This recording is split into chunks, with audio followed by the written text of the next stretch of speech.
नमस्कार दोस्तों, आज के हम लेक्चर में how to prepare for civil service examination और strategy to prepare for UPSC civil service examination के बारे में बात करेंगे। इस लेक्चर को प्रिपेयर करने के लिए हमने बहुत सारे सिविल सर्वेंट से उनके फीडबैक्स लिए हैं, उनकी स्ट्रेटजीज के बारे में बात की है, उन सबको एक लेक्चर में कंपाइल करने की कोशिश की है जो आपकी लगभग सारी क्वेरीज को एक्सप्लेन करेगा। आइए हम देखते हैं कि हम इस लेक्चर में क्या क्या कवर करेंगे। तो इस लेक्चर का टॉपिक है strategy for civil service examination. बहुत सारे स्टूडेंट्स के अंदर या बहुत सारे जो स्टूडेंट रिमोट एरिया से आते हैं उनके अंदर बहुत सारी क्वेरीज रहती हैं कि सिविल सर्विस प्रिपरेशन के लिए क्या करना चाहिए। तो पहला क्वेश्चन ये हो सकता है, how to start preparation for the UPSC civil service examination, what is the right time. Right time क्या हो सकता है, व्हेन टू स्टार्ट, ग्रेजुएशन के टाइम पे स्टार्ट करें या ग्रेजुएशन के बाद स्टार्ट करें, can I prepare for civil service examination without a coaching institute, या what are the essential qualification to appear in the civil service examination. Essential qualification क्या है, मीडियम क्या होना चाहिए, प्रीलिम्स में, मेंस में, इंटरव्यू में, अप्लाई कहाँ करना है, कब करना है, कैसे करना है, एग्जाम का पैटर्न क्या है। ये क्वेश्चंस हैं जो लोग इस सिविल सर्विस एस्पिरेंट्स के माइंड में रहते हैं। इसके अलावा और सारे भी क्वेश्चंस हैं कि ऑप्शनल सब्जेक्ट को कैसे चूज किया जाए, ग्रेजुएशनल सब्जेक्ट होना चाहिए या अदर सब्जेक्ट होना चाहिए, कौन सा सब्जेक्ट स्कोरिंग है, किस बुक से पढ़ना चाहिए, कौन सी कोचिंग ज्वाइन करनी चाहिए, कौन से न्यूज़पेपर पढ़ना चाहिए, करंट अफेयर्स मैगजीन कहाँ से पढ़नी चाहिए, करंट अफेयर्स मैगजीन कौन सी प्रीफर करनी चाहिए, करंट अफेयर्स कौन से न्यूज़पेपर से पढ़ना चाहिए, सेल्फ नोट्स बनाने चाहिए या नहीं बनाने चाहिए, टाइम को कैसे मैनेज करें, गुड टाइम टेबल क्या हो सकता है, और क्या रिक्वायरमेंट है सिविल सर्विस एग्जाम में। कुछ स्टूडेंट्स के क्वेश्चंस रहते हैं, क्या यूपीएससी की तैयारी करते समय क्या वो दूसरे एग्जाम्स के बारे में तैयारी कर सकते हैं, क्या जॉब करते समय यूपीएससी की तैयारी की जा सकती है, अगर जॉब कर रहे हैं तो उसके साथ टाइम को कैसे मैनेज किया जाएगा, और हम प्रीलिम्स मेंस की तैयारी एक साथ करें या अलग करें, कौन सी टेस्ट सीरीज बढ़िया रहेगी ज्वाइन करने के लिए, या टेस्ट सीरीज ज्वाइन करना सही है या गलत है, टेस्ट सीरीज कब ज्वाइन करनी चाहिए, ऑनलाइन हो या ऑफलाइन हो, प्रीलिम्स एग्जाम से पहले या मेंस एग्जाम प्रीलिम्स के रिजल्ट के बाद करें, राइटिंग प्रैक्टिसेस कैसे की जाएं और अपनी क्वालिटी ऑफ आंसर कैसे इंप्रूव किया जाए। आज इस लेक्चर में हम इन सारे क्वेश्चंस के आंसर के बारे में चर्चा करेंगे और आपको डिटेल में बताएंगे। सबसे पहले हम ये देखते हैं कि स्ट्रेटजी क्या हो सकती है किसी भी एग्जाम को प्रिपेयर करने के लिए। तो पहली एंड द फॉरमोस्ट स्ट्रेटजी है कि आप उस एग्जाम के पैटर्न के बारे में जान लीजिए। पैटर्न क्या है, before starting journey it would be better to understand the pattern and nature of civil service examination. तो हम यहाँ पर पैटर्न और नेचर की बात करेंगे पहले, उसके बाद हम वन बाई क्वेश्चन को आंसर करते जाएंगे। सिविल सर्विस एग्जामिनेशन यूपीएससी के द्वारा एवरी ईयर कंडक्ट किया जाता है। इसको नॉर्मली हम सीएससी कहते हैं, यानी सिविल सर्विसेज एग्जामिनेशन कहते हैं, लेकिन आम भाषा में इसको लोग आईएएस, आईपीएस, आईआरएस का एग्जाम भी बोल देते हैं, या आईएएस एग्जामिनेशन बोलते हैं, या यूपीएससी एग्जाम भी कहते हैं। सिविल सर्विसेज एग्जामिनेशन में 3 स्टेजेस होती हैं। पहला स्टेज है, first stage is civil service preliminary examination. ये ऑब्जेक्टिव टाइप एग्जामिनेशन होता है। ये सिलेक्शन प्रोसेस है मेंस एग्जाम्स के लिए। तो इसमें से जो कैंडिडेट होते हैं वो मेंस एग्जाम के लिए सेलेक्ट किए जाते हैं।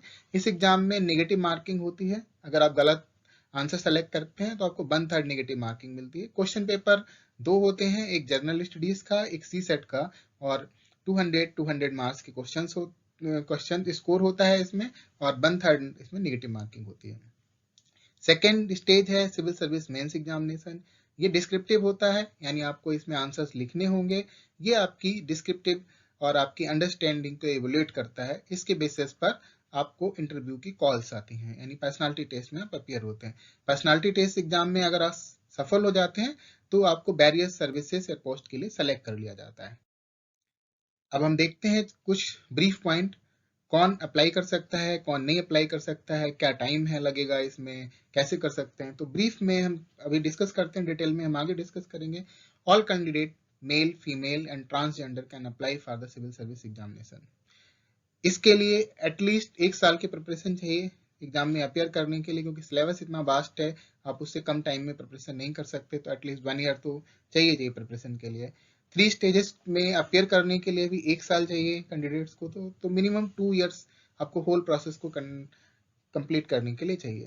तो ये टाइम फैक्टर आपके माइंड में होना चाहिए।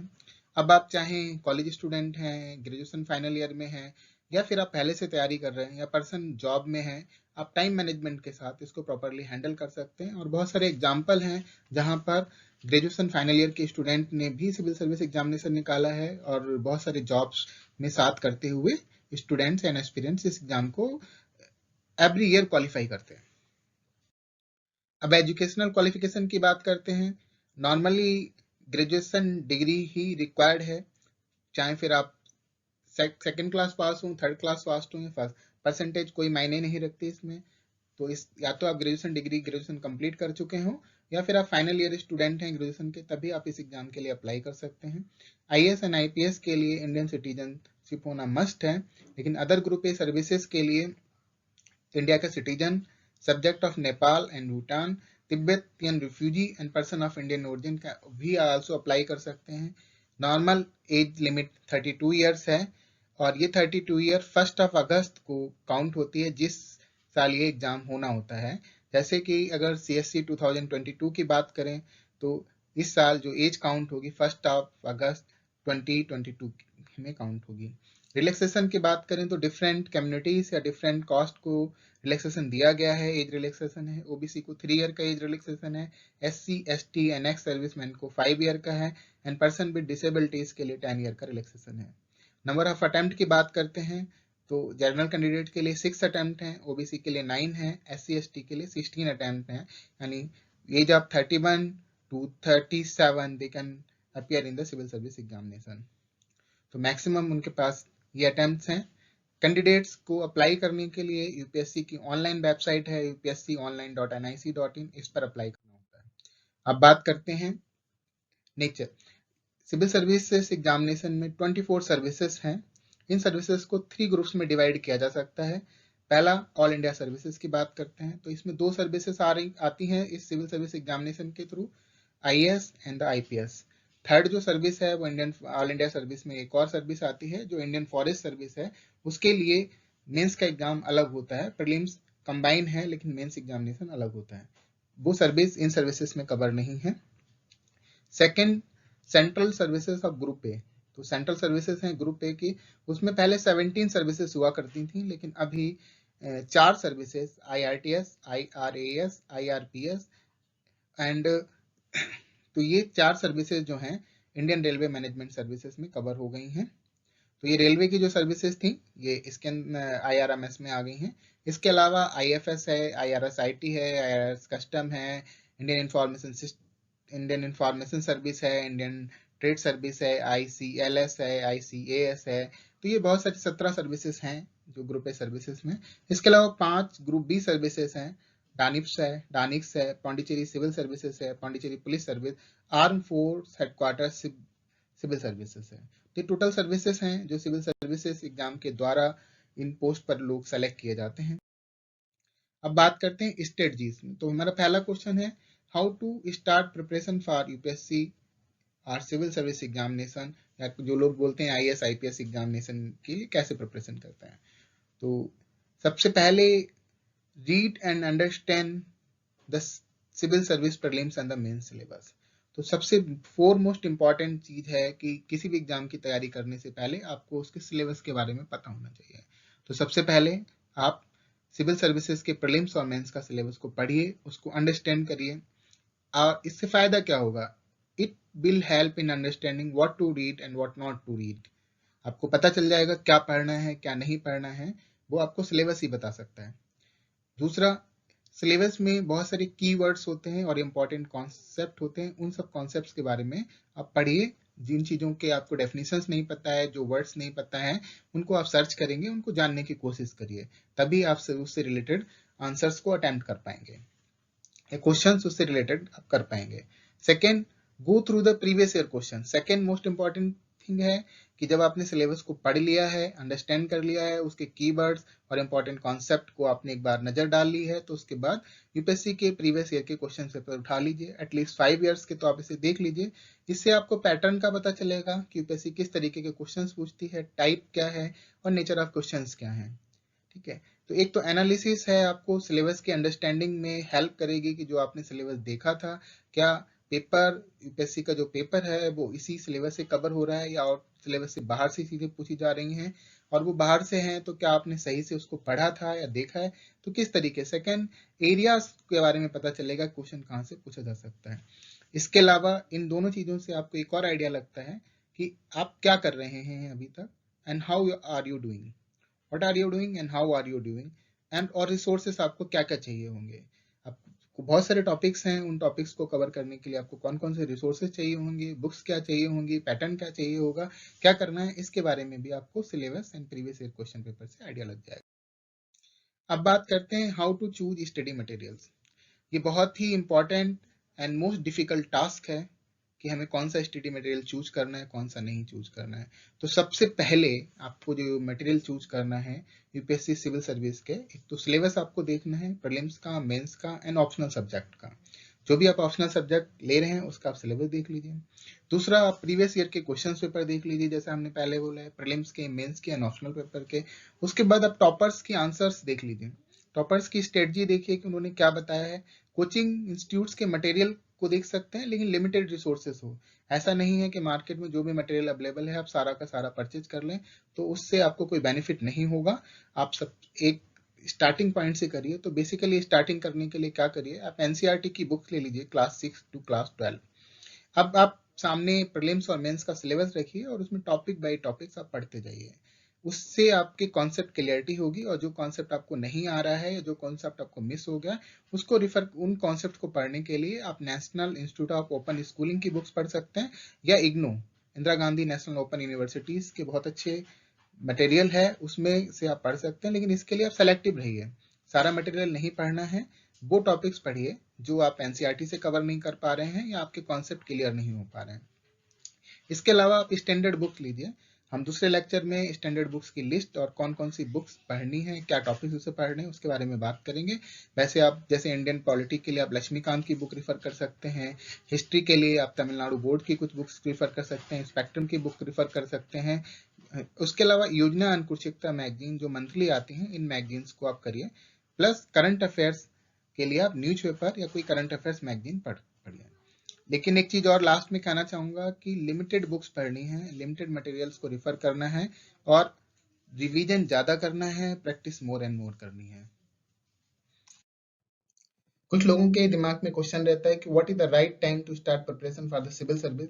तो मैं बताना चाहूंगा कि कोई गुड और बैड टाइम नहीं होता है, यानी राइट एंड रॉन्ग समय नहीं है। जब से आपने माइंड बना लिया कि आपको सिविल सर्विस की तैयारी करनी है, आप तभी से स्टार्ट कर सकते हैं। लेकिन आपको दो चीजें माइंड में रखनी है कि इस एग्जाम का सिलेबस और पैटर्न बहुत वास्ट है और इंडिया का one of the toughest exam है, तो उसके लिए एटलीस्ट 1 ईयर प्रिपरेशन आपको चाहिए।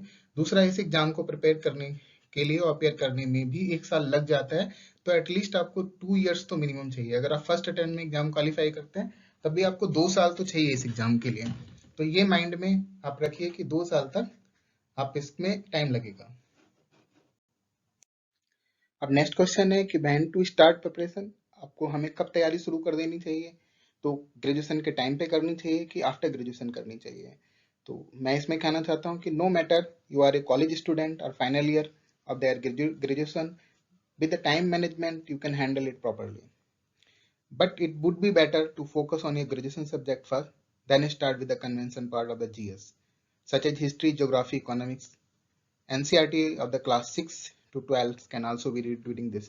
तो सिंपली मैं कहना चाहता हूँ हिंदी मीडियम स्टूडेंट्स के लिए भी कि आप ग्रेजुएशन स्टूडेंट हैं या ग्रेजुएशन कर चुके हैं, आप कभी भी प्रिपरेशन शुरू कर सकते हैं। लेकिन अगर आप ग्रेजुएशन कर रहे हैं तो पहले आप ग्रेजुएशन सब्जेक्ट पर अच्छी पकड़ बना लीजिए, क्योंकि वो भी आपके लिए लाइफ के लिए फाउंडेशन ब्लॉक है। उसके अलावा अगर आप कुछ पढ़ना चाहते हैं तो कन्वेंशनल पार्ट ऑफ जीएस को पढ़ लीजिए, जैसे हिस्ट्री का पोर्शन है, जियोग्राफी का पोर्शन है, इकोनॉमिक्स का है, और इसके लिए आप एनसीईआरटी की बुक्स क्लास 6 तक रेफर कर सकते हैं, 6 to 12। ये आपको एक अंडरस्टैंडिंग डेवलप करेगी। दूसरा, आपको यूपीएससी सिलेबस अपने रूम में लगा लीजिए और उसके पैटर्न को देखते रहिए, जैसे हमने पहले बताया, ताकि आप जो पढ़ रहे हैं वो यूपीएससी के लिए रिलेवेंट है या नहीं, आपको ये पता चलता रहेगा। लिमिटेड बुक्स और मटेरियल को रिफर करिए। नेक्स्ट क्वेश्चन है, can I prepare for civil service examination without a coaching. तो मैं बहुत सारे सिविल सर्वेंट्स का आंसर यही था कि डेफिनेटली यस, और मेरा भी यही है कि हाँ, बिना सिविल सर्विस कोचिंग के भी आप तैयारी कर सकते हो। Every year there are the 100 student who qualify civil service examination without coaching. तो बहुत सारे स्टूडेंट्स हैं जो बिना कोचिंग के सिविल सर्विस एग्जाम हर साल क्वालिफाई करते हैं। अब आपके मन में ये डाउट होगा, तो फिर कोचिंग को ज्वाइन करने का बेनिफिट क्या है? What is the benefit of joining the coaching institute? तो सबसे मोस्ट इंपॉर्टेंट बेनिफिट क्या है कि आपको एक डायरेक्शन प्रोवाइड करते हैं, आपके अंदर पंचुअलिटी रहती है, क्योंकि डेली क्लासेस हैं, उनके डेली ग्रुप क्लासेस कराएंगे या वीकली क्लासेस करा रहे हैं, तो एक पंचुअलिटी डेवलप हो जाती है। दूसरा, कम्पिटिटिव एटमॉस्फेयर मिल जाता है कि बहुत सारे बच्चे होंगे वहां पर, तो आपको पता चलता है कि जो आप पढ़ रहे हो वो सही डायरेक्शन में जा रहे हो, कितना कंपटीशन हो सकता है, कितनी चीजें, प्लस एक गाइडेंस मिल जाती है। आपको कोई क्वेरी है, कोई डाउट है, तो आप उसके लिए कोचिंग इंस्टीट्यूट के टीचर से या वहां से आप गाइडेंस मिल जाती है। तो ये बेनिफिट है। इसके अलावा अगर आप कोचिंग इंस्टीट्यूट नहीं ज्वाइन कर सकते हैं तो आप अपने सीनियर एस्पिरेंट्स जो सिविल सर्विस एस्पिरेंट्स हैं उनसे मिलकर उनकी गाइडेंस ले सकते हैं। जो सेलेक्टेड कैंडिडेट्स हैं उनसे गाइडेंस ले सकते हैं। उनके बहुत सारे उनके वीडियोस लेक्चर नेट पे पढ़े, जैसे ये भी हमारा जो लेक्चर है बहुत सारे सेलेक्टेड कैंडिडेट्स के भी ऊपर बेस्ड है, तो इसलिए आप इसकी भी गाइडेंस के रूप में कंसिडर कर सकते हैं। प्लस इसके अलावा आपके कुछ सिविल सर्वेंट्स हो सकते हैं आपकी फैमिली में या फ्रेंड्स जो आपके द्वारा नॉन हो सकते हैं, उनसे स्ट्रेटजी के बारे में आप बात कर सकते हैं।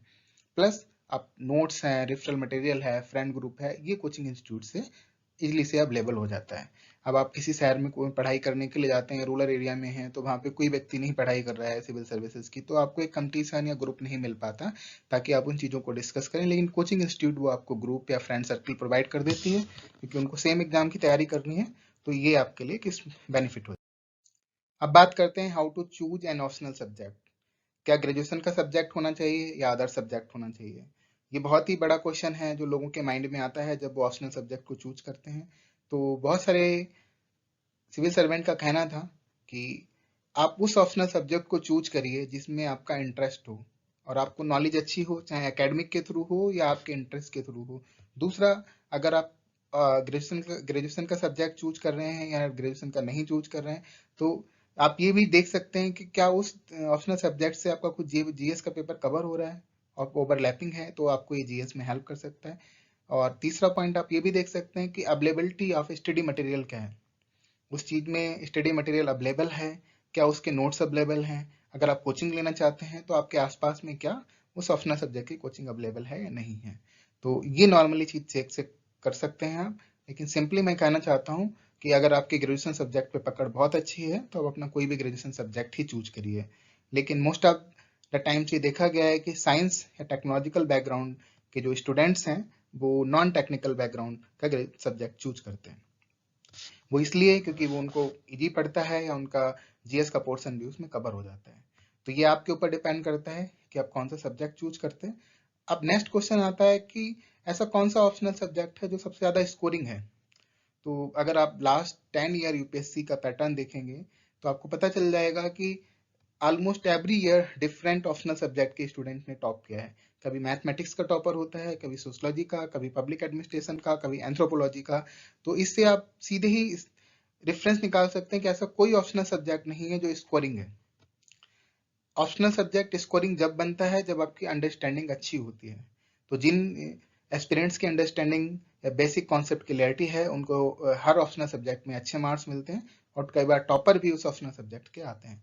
तो ये आप भ्रम निकाल दीजिए कि अगर मैं मैथ्स लूंगा तो मैं टॉप कर जाऊंगा या मैं सोशलॉजी लूंगा तभी मैं टॉप कर सकता हूँ। नहीं, आप टॉप या आप अच्छा स्कोर जब ही ला सकते हैं जब आप उसके कॉन्सेप्ट आपके माइंड में क्लियर होंगे और आपने बहुत अच्छे से उसकी डीप स्टडी की होगी।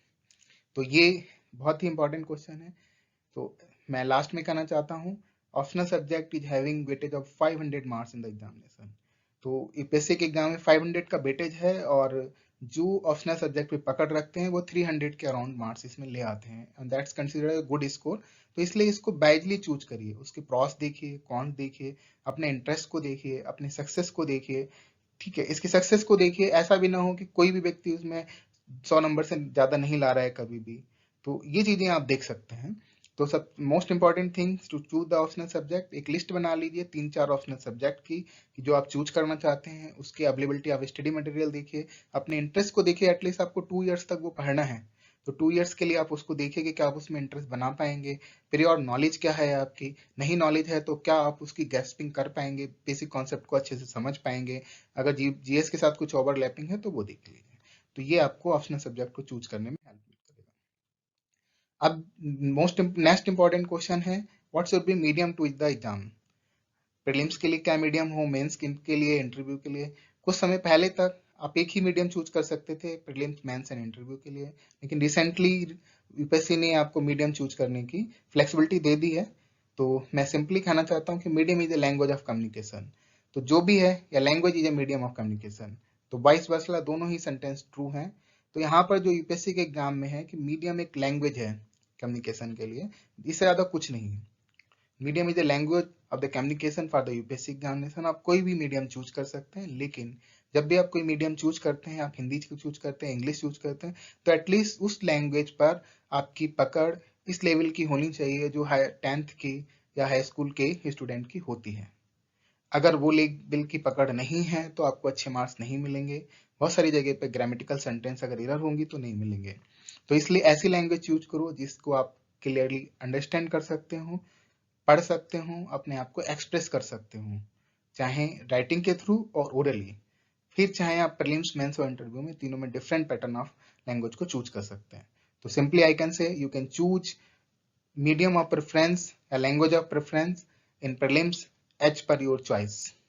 ठीक है, there is the option to choose the different languages in the prelims and mains and the interview. तो you must keep in the mind, but you must have the good writing, reading and understanding skill in at least 2 languages.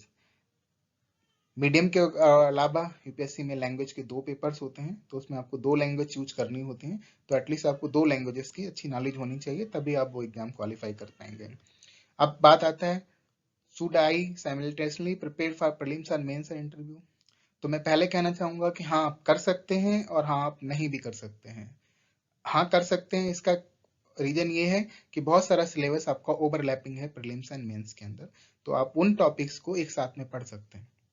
लेकिन अगर आप fresher student हैं तो सबसे पहले आप prelims के टॉपिक पर ज़्यादा फोकस करिए, फिर आप मेंस के करिए, एक साल के अंदर फिर आप कंबाइन पढ़िए उनको। तो इससे आपकी ग्रेस्पिंग अच्छी होगी, नेचर आप अच्छे से समझ सकते हैं। और आप एक चीज माइंड में रख लीजिए कि तीनों एग्जाम डिफरेंट टाइप से हैं। प्रीलिम्स ऑब्जेक्टिव है, मेंस डिस्क्रिप्टिव है, और इंटरव्यू पर्सनालिटी टेस्ट है, यानी आपका परसेप्शन उन चीजों के बारे में, आपकी ओवरऑल डेप्थ, आपकी अंडरस्टैंडिंग टेस्ट की जाएगी, यानी वो आपका एक ओरल एग्जाम है। तो तीनों के लिए एक डिफरेंट स्ट्रेटजी चाहिए, लेकिन ये इंडिविजुअल टू इंडिविजुअल डिपेंड कर सकता है कि वो उसको कैसे पढ़े और कैसे तैयार करे। तो बेटर होगा जो कॉमन पोर्शन है आप उनकी एक साथ प्रिपरेशन कर सकते हैं, बाकी की आप अलग अलग कर सकते हैं, लेकिन उसको अंडरस्टैंड करने के लिए एटलीस्ट आपको 1 टाइम सारा सिलेबस पढ़ना होगा और उन सारे टॉपिक्स को एक बार गो थ्रू होना होगा, तभी आप ये डिसीजन ले सकते हैं। अब बात आती है नेक्स्ट क्वेश्चन की कि कौन सा न्यूज़पेपर पढ़ना चाहिए। तो आइदर आप हिंदी मीडियम के स्टूडेंट हैं, इंग्लिश के, तमिल, तेलुगु या कोई भी आपका मीडियम है, तो एटलीस्ट 1 नेशनल न्यूज़पेपर तो आप डेली पढ़ेंगे। अब ऐसा ना करें कि अभी मैंने द हिंदू चूज किया, अगले दिन मैं टाइम्स ऑफ इंडिया या इंडियन एक्सप्रेस चूज करूंगा, या फिर मैं पंजाब केसरी हिंदी का पढ़ने लगूंगा। नहीं, तो आप एटलीस्ट एक ही न्यूज़पेपर को कंटिन्यूस चूज कर सकते हैं। अब उसमें चूज करने के न्यूज़पेपर जो आपने चूज कर लिया है, उसमें से क्या पढ़ना है। तो सबसे पहले आप अपने सिलेबस को अपने एक दीवार पे पेस्ट कर लीजिए। तो जो भी टॉपिक्स आपको पढ़ने हैं तो सिलेबस के अकॉर्डिंग पढ़िए। मान लेते हैं कि कोई इकोनॉमिक न्यूज है, तो आप देखिए इकोनॉमिक न्यूज में आपका कॉन्सेप्ट डिप्रिसिएशन हो सकता है, एप्रिसिएशन हो सकता है, इंडिया का रोल क्या हो सकता है, उसकी कोई पॉलिसी आई है उस पर इंडियन में क्या इम्पैक्ट पड़ेगा, यूएस में अगर कोई इनिशिएटिव हुआ, जैसे यूक्रेन वार हो रही, तो यूक्रेन वार का इंडियन इकोनॉमी पे क्या इम्पैक्ट पड़ेगा, इंडिया और यूक्रेन के रिलेशन पे, इंडिया रशिया के रिलेशन पे, इंडिया यूएस के रिलेशन पर क्या इम्पैक्ट पड़ेगा। तो ये सारी चीजें आप उस रिलेशन में उसको पढ़िए, लेकिन उसके लिए आपको सिलेबस पता होना चाहिए। दूसरा, इससे आप करंट अफेयर्स देखते रहिए, कोई नई टेक्नोलॉजी आई है, कोई नए करंट अफेयर्स है, कोई इशूज हैं, इलेक्शंस हैं, एजेंडास हैं, गवर्नमेंट पॉलिसीज में चेंज है, तो वो चीजें आपको न्यूज़पेपर से पढ़नी है। तो सीधी सी बात है, सिंपल लैंग्वेज में, stay updated with what is going around you. आपके चारों तरफ क्या हो रहा है उस चीज के बारे में आप अपडेट रहिए। तो यही पर्पज है न्यूज़पेपर का। अब कौन सी मैगजीन हमें पढ़नी चाहिए, तो योजना और कुरुक्षेत्र तो मैं आपसे कहूंगा कि आप पढ़िए इनको, लेकिन ये या उसके अलावा 2 करंट अफेयर्स की मैगजीन आप ले सकते हैं किसी भी कोचिंग इंस्टीट्यूट की। वो 2 इसलिए बता रहा हूँ कि कई बार एक कोचिंग इंस्टीट्यूट सारा करंट अफेयर्स कवर नहीं करता है, तो एटलीस्ट 2 लेंगे तो आपका मंथली लगभग सारा कवर हो जाए, लेकिन वो चेंज मत करिए। कभी भी वही दो पढ़ेंगे। अगर आप साल भर पढ़ेंगे तो ऑलमोस्ट 100% करंट अफेयर्स आपका कवर हो जाएगा, प्लस आपने न्यूज़पेपर तो ऑलरेडी पढ़ ही रहे हैं आप डेली एक, तो इसके अलावा कुछ बचेगा नहीं आपके पास। एक दो टॉपिक हो सकता है जो अननोन रह जाए या अनटच रह जाए, तो वो सबके साथ रहेगा, लेकिन इस तीनों चीज़ों से, एक नेशनल न्यूज़पेपर से plus two current affairs magazine से अप्रॉक्सीमेटली 90 to 95% आपका करंट अफेयर्स का पोर्शन कवर हो जाएगा। प्लस योजना कुरुक्षेत्र, अब मैगजीन्स में क्या पढ़ना चाहिए, तो सेलेक्टिव टॉपिक्स पढ़ेंगे। तो सबसे पहले आप देख लें कि योजना कुरुक्षेत्र में जो टॉपिक्स आए हैं वो आपके जीएस के किसी पोर्शन से कवर करते हैं। तो जीएस मेंस में आप जीएस 1, 2, 3, 4 4 पेपर्स हैं, उनके किस टॉपिक से कवर करते हैं, अगर कोई रिलेशन है उनका तो आप उस टॉपिक को पढ़ सकते हैं। दूसरा, आप अपने ऑप्शनल सब्जेक्ट से क्या होता है, प्लस आपका इंटरेस्ट या हॉबी से अगर कोई रिलेटेड है तो वो उसको पढ़ें।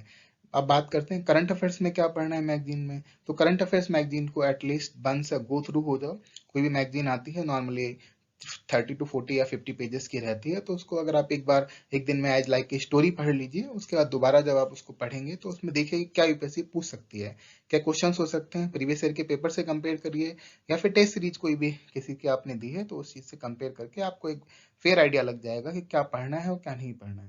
ये बहुत इंपॉर्टेंट है दोनों चीजों से। हाँ, सारे टॉपिक्स नहीं पढ़ने हैं, ना योजना से, कुरुक्षेत्र से, ना करंट अफेयर्स की मैगजीन से, बस आपको उसमें से इंपॉर्टेंट और सेलेक्टिव चीजों को छांटना है। तो इसके लिए एटलीस्ट पूरे मैगजीन से आपको एक बार गो थ्रू होना पड़ेगा। अब देखते हैं कि how much time is required for the civil service examination. तो जैसा कि हमने पहले बताया है कि मिनिमम 2 इयर्स चाहिए। 1 साल आपको प्रिपरेशन करने के लिए, 1 साल आपको एग्जाम में अपियर करने के लिए, 2 साल तो आपको मिनिमम चाहिए ही चाहिए। तो अगर आप फर्स्ट अटेम्प्ट में यूपीएससी का एग्जाम क्वालिफाई कर लेते तो मिनिमम 2 ईयर चाहिए। और ये आपके दिमाग में होना चाहिए कि मैं 2 साल तक कंसिस्टेंटली इस एग्जाम की प्रिपरेशन कर पाऊंगा, तभी आप इस एग्जाम की तैयारी करिए। अन्यथा तो मैं कहना चाहूंगा कि आप अपने आप को ही धोखा देंगे, क्योंकि इससे कम समय में इस एग्जाम की तैयारी करना मेरे हिसाब से बहुत ही मुश्किल है। अब बात करते हैं टाइम कैसे मैनेज करते हैं। तो जो पर्सन जॉब्स में हैं उनके पास टाइम की ऑलरेडी शॉर्टेज होता है, तो उनके लिए सबसे अच्छा तरीका है कि वो टेक्नोलॉजी का बेस्ट यूज करना शुरू कर लें। तो उससे उनका टाइम यूटिलाइज होगा और रिसोर्सेस हो जाएंगे। जब भी उन्हें टाइम मिलता है अपने ऑफिस में वो कुछ चीज़ों को पढ़ सकते हैं। प्लस जो जॉब कर रहे हैं उनके पास एक अच्छा भी है कि उस जॉब को करने के लिए उन्होंने कुछ ना कुछ स्पेसिफिक क्वालिफिकेशन है उनके पास, तो उस चीज का जो मैनेजमेंट स्किल्स उन्होंने अपने जॉब में सीखी है उस चीज का यूज करें वो। तो प्लस अपने कुछ शॉर्ट्स नोट्स बना लें, उस चीज का प्रैक्टिस करते रहें, और डेली कुछ ना कुछ टाइम फ्रेम फिक्स करें कि मुझे इतने घंटे डेली देने हैं। तो अपने टाइम टेबल पे पंक्चुअल रहें। अगर आप टाइम टेबल पे पंक्चुअलिटी नहीं रहेगी तो जॉब के साथ आपको प्रिपरेशन करना डिफिकल्ट हो जाएगा। लेकिन अगर हम लास्ट के यूपीएससी के रिजल्ट को देखते हैं तो 30 to 40% पर्सन वो लोग हैं सिविल सर्विस एग्जाम क्वालिफाई करने वाले जो ऑलरेडी किसी न किसी जॉब में थे। अब बात करते हैं कि टाइम को मैनेज कैसे किया जाए या गुड टाइम टेबल कैसे होगा। तो सबसे पहले एक वैलिड टाइम टेबल बनाइए। वैलिड टाइम टेबल का मतलब है कि ड्यूएबल टाइम टेबल हो, कि ऐसा नहीं कि मुझे इंडियन पॉलिटी लक्ष्मीकांत की बुक 2 दिन में पढ़नी है, तो इट्स द इम्पॉसिबल टास्क। अगर आपने पेज पलट भी लिए तो आप उससे कुछ सीखेंगे नहीं। तो ऐसा टाइम टेबल बनाइए जो आप कर सकें और जिसका कुछ आउटपुट हो, यानी उसका इवेल्युएशन भी करिए। तो एक प्लान बनाइए, उसमें सेट गोल करिए, और गोल को आप वीकली अपनी परफॉर्मेंस को इवोलेट करिए। अगर आप अपनी परफॉर्मेंस को वीकली इवोलेट करते हैं तो आपको पता चलेगा आप कितना पीछे रह गए, आपको क्या करने की जरूरत है। तो उसके बाद अपने टाइम टेबल को दोबारा रिवाइज कर लीजिए।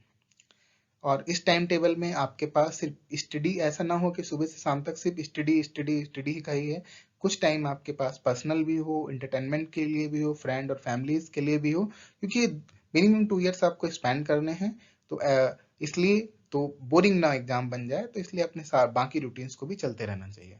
और प्लस आप अपने हेल्थ का ध्यान रखिए। तो ये एक टाइम टेबल आपको बहुत ही अच्छे तरीके से इस एग्जाम के एंड तक पहुंचा देगा। अब बात करते हैं कि how to make self notes. Is it mandatory to make self note. तो मैं कहना चाहूंगा कि नोट्स बनाना मैंडेटरी नहीं है, क्योंकि आजकल बहुत सारे कोचिंग इंस्टीट्यूट ऑलरेडी आपको रेडी टू रिवाइज नोट्स दे देते हैं। बहुत सारी मैगजीन्स हैं। बेटर यही है कि अगर आप जो भी न्यूज़पेपर पढ़ रहे हैं, करंट अफेयर्स पढ़ रहे हैं, तो उन चीज़ों को अगर आप ब्रीफ नोट्स बना लेते हैं तो आपके रिवीजन के लिए बहुत अच्छा रहेगा। तो इसमें कैसे कर सकते हैं, तो पहले आप टेक्स्ट बुक्स को पढ़ लीजिए, जो या स्टैंडर्ड बुक्स को पढ़ लीजिए, प्लस टेस्ट सीरीज है, प्लस आप टेक्नोलॉजी का यूज कर सकते हैं। उसके बेसिस पे आप नोट्स बना सकते हैं। और इसके लिए सबसे अच्छा तरीका क्या है कि आप कोई न्यूज़पेपर पढ़ रहे हैं, मैं आपको एग्जांपल बता रहा हूँ, तो न्यूज़पेपर से कोई एक टॉपिक उठाइए, ठीक है, टॉपिक कोई भी लेटेस्ट उठा सकते हैं कि मान लीजिए कि impact of the globalisation on the Indian society पे ग्लोबलाइजेशन का इम्पैक्ट क्या है। अगर आप इस चीज को पढ़ रहे हैं तो देखिए उसमें किस तरीके का क्वेश्चन यूपीएससी पूछ सकती है। प्रीवियस ईयर के क्वेश्चन आप अपने ऑप्शनल सब्जेक्ट पेपर के देख लीजिए, दूसरा आप जीएस फर्स्ट पेपर है, जीएस सेकंड पेपर में देख लीजिए, प्लस इथिकल कॉन्सेप्ट में देख लीजिए कि ग्लोबलाइजेशन एंड एथिक्स कैसे रिलेटेड है, और उस क्वेश्चन को अटेम्प्ट करने की कोशिश करिए। जब आप इस क्वेश्चंस को अटेम्प्ट कर लेंगे, आंसर लिखेंगे, तो बहुत सारे कीवर्ड्स आपके पास आएंगे, कुछ फोकस आएंगे, कुछ कॉन्सेप्ट आएंगे। बस उनके नोट्स बना लीजिए कि मुझे इस क्वेश्चंस को ऐसे अटेम्प्ट करना है, that are more than sufficient to attempt any such type of the question. तो उससे आपकी कॉन्सेप्ट क्लियरिटी बहुत अच्छी रहेगी और फ्यूचर में रिवीजन करने के लिए। लेकिन अगर ब्रीफ डिस्क्रिप्टिव नोट्स बनाएंगे तो उसके लिए सजेशन मैं नहीं दूंगा। आप एक ब्रीफ एंड कंसाइज नोट्स बनाइए ताकि आप बहुत ही आसानी से रिवाइज कर सकें, क्योंकि जब यूपीएससी का एग्जाम, मेंस का एग्जाम होगा तो आपके पास रिवीजन के लिए बहुत कम समय होता है। तो इसलिए ऐसा बनाइए ताकि आप 2 घंटे, 4 घंटे, 5 घंटे में उस चीज को रिवाइज कर सकें। तो टेक्नोलॉजी का यूज करिए, बहुत सारी चीजें हैं, जैसे बहुत सारे टूल्स आते हैं नोट्स बनाने के। हम इन सारी चीजों की बात एक अलग लेक्चर में कर लेंगे। बस सिंपली सी बात है कि आप अपने नोट्स को बनाने के लिए कम से कम टाइम डिवोट करिए। बेटर है उन चीजों को रिवाइज करने के लिए आप ज़्यादा समय करेंगे और प्रैक्टिस करने के लिए करेंगे तो वो आपकी एक हैबिट बन जाएंगे। अब बात करते हैं कि कुछ लोगों के डाउट्स रहते हैं स्टूडेंट्स के, can I simultaneously prepare for the other exam also. तो क्या यूपीएससी की तैयारी करते करते हम दूसरे एग्जाम्स के बारे में भी तैयारी कर सकते हैं? तो मैं कहना चाहूँगा हाँ, हम कर सकते हैं, लेकिन हमें ये ध्यान रखना चाहिए कि हम मेन गोल से डाइवर्ट ना हो जाए। कई बार होता है कि हम दूसरे एग्जाम्स की अगर तैयारी करने लगेंगे तो हम मेन गोल से अगर डाइवर्ट हो जाएंगे तो हम अपना मेन टारगेट को अचीव नहीं करेंगे। हमारा टारगेट वही रहना चाहिए कि सिविल सर्विस के एग्जाम को क्वालिफाई करना है, तो मेजर फोकस है उस पर होना चाहिए। लेकिन अगर हम दूसरे एग्जाम में अपेयर करना चाहते हैं तो थोड़ा सा टाइम उन एग्जाम्स के लिए निकाल सकते हैं। जैसे अगर हम देखें तो बहुत सारे स्टेट पीसीएस एग्जाम का सिलेबस और पैटर्न यूपीएससी से मैच करता है। जैसे हम यूपी पीसीएस का सिलेबस देखें तो ऑलमोस्ट सेम है, एक्सेप्ट स्टेट पीसीएस से जो भी नॉलेज आएगी या स्टेट के बारे में इंफॉर्मेशन पूछेंगे। राजस्थान का देखें, उत्तराखंड का देखते हैं, या और भी बहुत सारे एग्जाम्स हैं, तो उन सारे एग्जाम्स का ऑलमोस्ट सेम पैटर्न है। तो जब सेम पैटर्न है तो आप एग्जाम में अपेयर हो सकते हैं। थोड़ी सी आपको पढ़ाई एडिशनल करनी होगी, थोड़ी सी स्टेट्स के बारे में नॉलेज जाननी होगी, थोड़ा सा उनका एग्जाम पैटर्न जरूर डिफरेंट है, तो वो आपको अडाप्ट करना होगा, तो आप उसमें अपेयर हो सकते हैं। अगर आप एसएससी में अपेयर होना चाहते हैं तो आप एसएससी के एग्जाम में भी अपेयर हो सकते हैं, क्योंकि पैटर्न तो टोटली डिफरेंट है। लेकिन जब आप जीएस की तैयारी कर रहे हैं, एप्टीट्यूड की कर रहे हैं, सीसेट की कर रहे हैं, तो आप एसएससी, आरबीआई और नाबार्ड जैसे एग्जाम में भी अपेयर हो सकते हैं, या फिर कोई और एग्जाम चाहते हैं। लेकिन अगर आप स्पेसिफिकली महीने, 2 महीने, 4 महीने दूसरे एग्जाम की तैयारी करने लगेंगे सिविल सर्विस के एग्जाम को एक साइड में रख के, तो वो थोड़ा डिफिकल्ट हो जाएगा। ये मैनेजमेंट आपको करना है, डिसीजन आपको लेना है। बेटर है कि आप यूपीएससी के साथ स्टेट पीसीएस में अपियर जरूर हों, इससे आपके चांसेस भी बढ़ेंगे, कॉन्फिडेंस भी बढ़ेगा, और एक टेस्ट सीरीज की तरह ही आप अपियर कर लीजिए, तो ये आपको एक बहुत अच्छा चांस भी मिलेगा, क्योंकि दोनों का सिलेबस ऑलमोस्ट सेम है। अब कहते हैं can I prepare for civil service examination while serving in the other job. तो मैंने आपको पहले ही बताया है कि यस, 30 to 40% वो लोग हैं जो जॉब में होते हुए सिविल सर्विस का एग्जाम क्वालिफाई करते हैं। तो सिंपल सा है, no matter you are a college student और a person with job with time management you can handle. तो आप इसको बहुत ही आसानी से हैंडल कर सकते हैं, लेकिन आपको टाइम मैनेजमेंट का ध्यान रखना है, प्लस आपको एक माइंड में रखना है कि आपके पास दूसरे लोगों से कम समय है, तो जो समय आपके पास है उसका इफेक्टिव यूटिलाइजेशन करना है। उसके लिए आप टेक्नोलॉजी की हेल्प ले सकते हैं। अब बात करते हैं कि कौन सी टेस्ट सीरीज बेस्ट है प्रैक्टिस के लिए। तो मैंने सारे सिविल सर्वेंट से पूछा है और मैं खुद भी हूँ, तो मैं आपको बताता हूँ कि कोई भी टेस्ट सीरीज यूपीएससी एग्जामिनेशन का अल्टरनेटिव नहीं है या कोई भी उससे पैरेलल नहीं है। लेकिन हाँ, ये आपको एक सिमिलर एटमॉस्फेयर प्रोवाइड करती है, तो जिससे आप अपने आप को एवुलेट कर सकते हैं, अपनी परफॉर्मेंस को देख सकते हैं कि 3 आवर्स में अगर मेंस का पेपर है, जीएस मेंस का पेपर है, तो क्या 3 आवर्स में वो पेपर को आप अटेंड कर पा रहे हैं, क्या लिमिटेड वर्ड्स में लिख पा रहे हैं, क्या क्वेश्चन आपको आने के बाद कर पा रहे हैं। तो इस चीज का एवुलेशन उसमें हो जाता है। लेकिन टेस्ट सीरीज ऐसा नहीं है कि जो यूपीएससी एग्जाम के पेपर जो हो सिमिलर होगा, ऐसा नहीं होता है।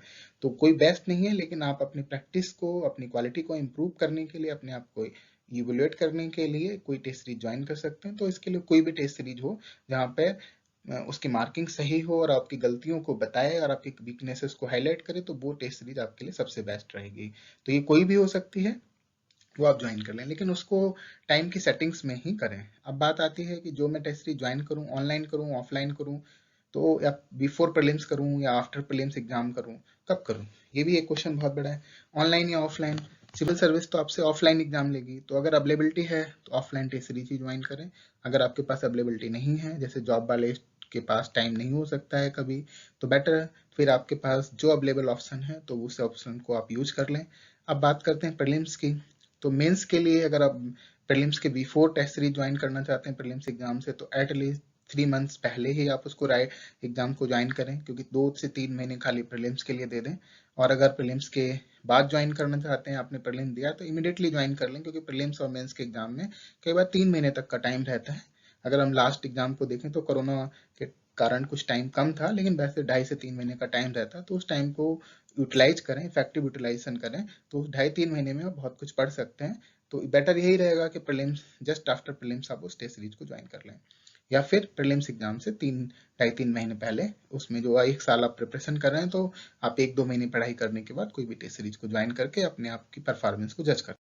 अब आता है कि how do writing practices for the mains and how to improve quality. ये बहुत ही इंपॉर्टेंट क्वेश्चन है। बहुत सारे, अगर हम देखें तो अप्रॉक्सीमेटली हर साल लाखों लोग प्रीलिम्स में अपियर होते हैं, उसमें से 10 से 12 हजार स्टूडेंट मेंस के लिए क्वालिफाई होते हैं, उसमें से मुश्किल से 2,500 से यानी 2,500 या 2,000 कैंडिडेट इंटरव्यू के लिए क्वालिफाई होते हैं। तो क्यों क्वालिफाई नहीं हो पाते हैं? क्योंकि कहीं ना कहीं आंसर राइटिंग प्रैक्टिसेस में कुछ ना कुछ कमियां रह जाती हैं। तो उसके लिए सबसे पहले आप प्रीवियस ईयर के क्वेश्चन पेपर ले लें 5 साल के, उन सबको प्रैक्टिस करें। अब प्रैक्टिस करने से क्या होगा? एक तो आपको यूपीएससी जैसे टाइम सेटिंग्स में एग्जाम लिखने का अनुभव हो जाएगा। दूसरा, आप टाइम मैनेजमेंट की बात करेंगे, वर्ड लिमिट मैनेजमेंट की बात करेंगे। तीसरा, वो पेपर्स अगर आपने टेस्ट सीरीज ज्वाइन की है तो उस टीचर से चेक करा लीजिए, टेस्ट सीरीज नहीं ज्वाइन की है तो जो प्रीवियस जो एस्पिरेंट्स हैं, सीनियर एस्पिरेंट्स हैं यूपीएससी के, उनसे आप डिस्कस कर सकते हैं। अगर ऐसा कोई नहीं है तो आप कई सिविल सर्वेंट से कांटेक्ट कर सकते हैं, जो आपके फैमिली में हो सकते हैं, आपके रिलेटिव में हो सकते हैं, नहीं तो आपके जो लोकल एरिया में हो, आप किसी डिस्ट्रिक्ट से बिलोंग करते हैं तो वहाँ के कोई भी सिविल सर्वेंट, एडीएम, डीएम या फिर एएसपी, बहुत सारे अंडर टेनिस हमेशा रहते हैं हर जिले में कोई ना कोई, तो उनके पास से या फिर जो डिस्ट्रिक्ट अथॉरिटीज हैं उनसे परमिशन लेके एटलीस्ट थोड़ा सा गाइडेंस आप कर सकते हैं, वो आपको एक ट्रू गाइडेंस देंगे। उसके बाद मॉक टेस्ट की बात करते हैं। अगर आपने कोई टेस्ट सीरीज ज्वाइन की है तो रेगुलरली मॉक टेस्ट दें और उसको एग्जाम सेटिंग्स और टाइम लिमिट में ही अटेंड करें। और इसके अलावा अगर आप ये दोनों कर ही रहे हैं या नहीं कर पा रहे हैं तो डेली आंसर राइटिंग की प्रैक्टिस करें। तो एक क्वेश्चन खुद फ्रेम कर लें यूपीएससी के अकॉर्डिंग, या फिर प्रीवियस ईयर के पेपर से ले लें, या फिर किसी, बहुत सारी वेबसाइट्स हैं वो डेली क्वेश्चन आंसर के लिए डालती हैं, तो वहां से ले लें, वहां से क्वेश्चन को उठाकर उसको अटेम्प्ट करें। अगर आप लिखने की प्रैक्टिस करेंगे तो इससे आपको एक सेल्फ असेसमेंट के बारे में पता चलेगा, आपकी स्ट्रेंथ एंड वीकनेस के बारे में फोकस कर सकते हैं। इसके साथ साथ आप अपनी कम्युनिकेशन स्किल्स को इम्प्रूव करिए, अपनी लैंग्वेज को इम्प्रूव करिए, क्योंकि ये दोनों ही चीज़ें आपके मेंस और पर्सनालिटी टेस्ट में जज होने वाली हैं।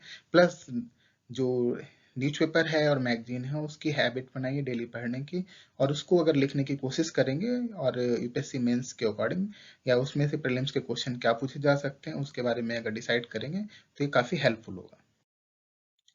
अब बात करते हैं कि रिक्वायरमेंट, सक्सेस के लिए क्या रिक्वायरमेंट है। तो एज सच हम देखें तो सक्सेस के लिए सबसे ज़्यादा रिक्वायरमेंट है कंसिस्टेंट स्मार्ट वर्क।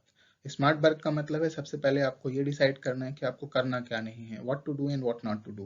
तो सबसे पहले सिलेबस पे फोकस करें और सिलेबस के अकॉर्डिंग ही स्टडी करें। ये नहीं, ऐसा ना करें कि आप सारी चीज़ें एक तरफ से पढ़ने लगें और वो यूपीएससी के लिए इररिलेवेंट हैं, तो वो चीज़ें ना करें। तो इसके लिए और स्मार्ट वर्क करें, अपने दोस्तों की हेल्प लें, पीयर ग्रुप की हेल्प लें, क्लास नोट्स की हेल्प लें, अगर अवेलेबिलिटी है तो कोचिंग इंस्टीट्यूट्स की भी हेल्प लें।